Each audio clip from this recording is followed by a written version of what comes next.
very briefly here. And so we're going to talk about, we're going to have a fault. We'll have two faults, one there and one there. Yeah, so we're going to go with a... Okay, so what Allison is drawing now is a fault on this. This is a map view. It's a map view. We're looking down on it. So this fault or crack in the earth is going to appear as a line. Now, if there's offset on this, faults can move up and down or sideways. It turns out in California, sideways motion is important. So put a couple of hashers on there that represent a right lateral fault. Those little arrows are showing what relative direction the earth is moving on either side of that fault. Exactly, they're moving that way. So the hasher is moving. Perfect.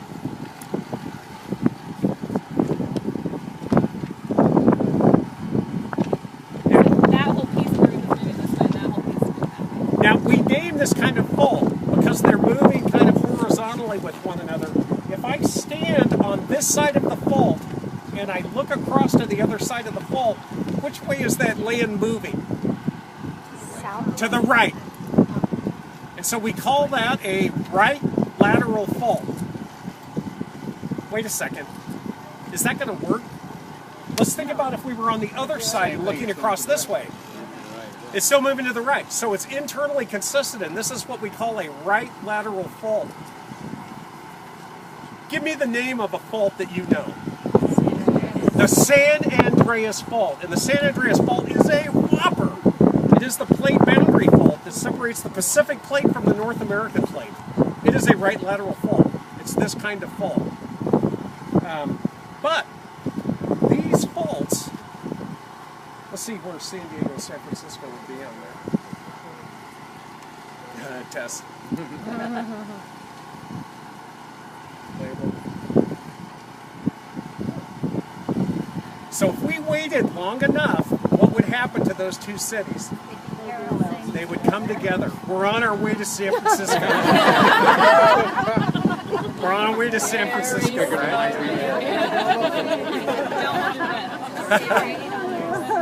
I'm taking the plate.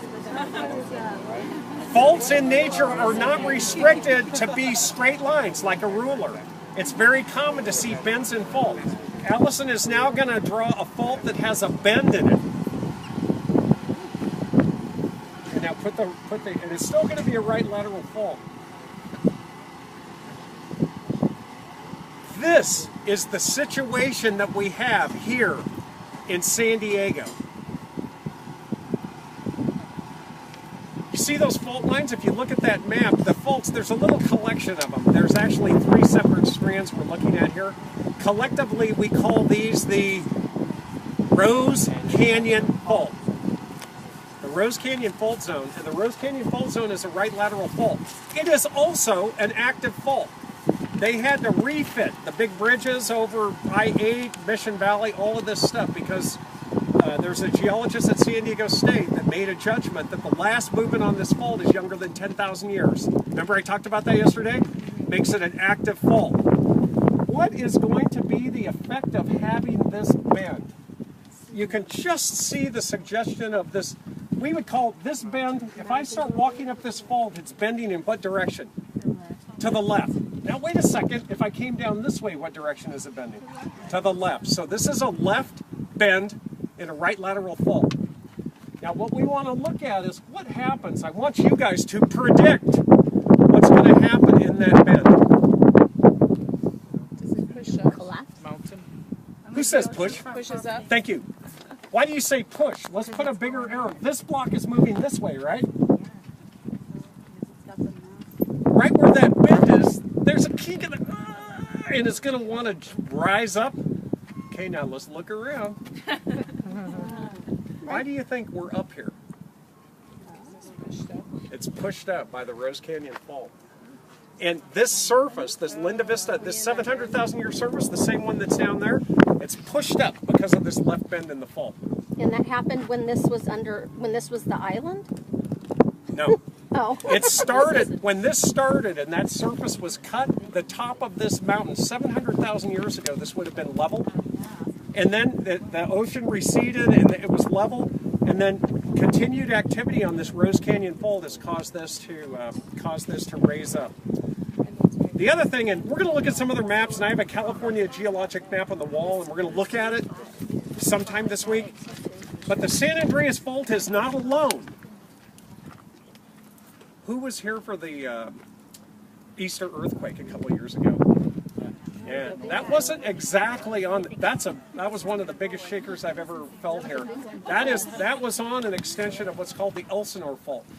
The San Andreas Fault is part of a family of faults that is kind of broadly distributed across the Southern California here. In fact, there are faults out in the ocean. You know, San Clemente Fault and San Diego Trough Fault. There's a whole series of them.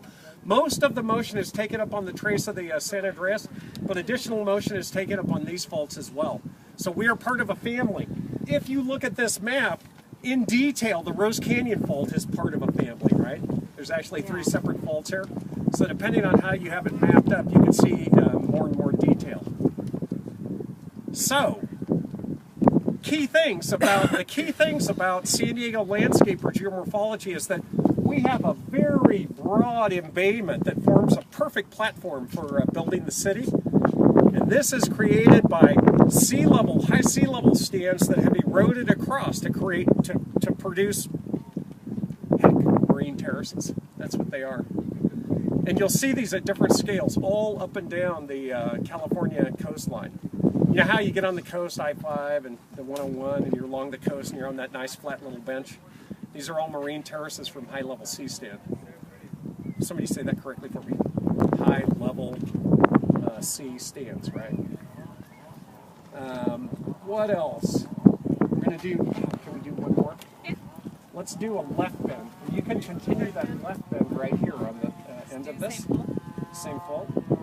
So the faults are, you know, there's no agreement that they can only bend. There's no agreement that they can only bend to the left. They can also bend. Which way is this one bending? Right. This is a right bend. Now, I want somebody else to answer this time. What's going to happen on the right bend in a right lateral fault? Create a valley. I heard it already. They're going to move apart. And that'll cause the land to subside, right? I want you to look down this direction for evidence that there's subsidence. What do you see? Maybe you have to stand up a little bit. If you're looking through that bush, you won't catch it.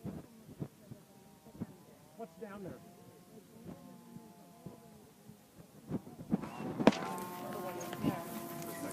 To the right of the city down there, what is that? It's the water. It is the bay. It is subsidence. And this slight right deflection in the fault is an explanation for San Diego Bay and that dropout. So deflections in these faults, left and right, can have a big effect on up and down in terms of tectonics. We can see this at all scales throughout California geology. The bay was formed when they pulled apart. Yep, there's a little bit of a pull apart. Here there's a left bend and there's an upraise. We're going to go over this again.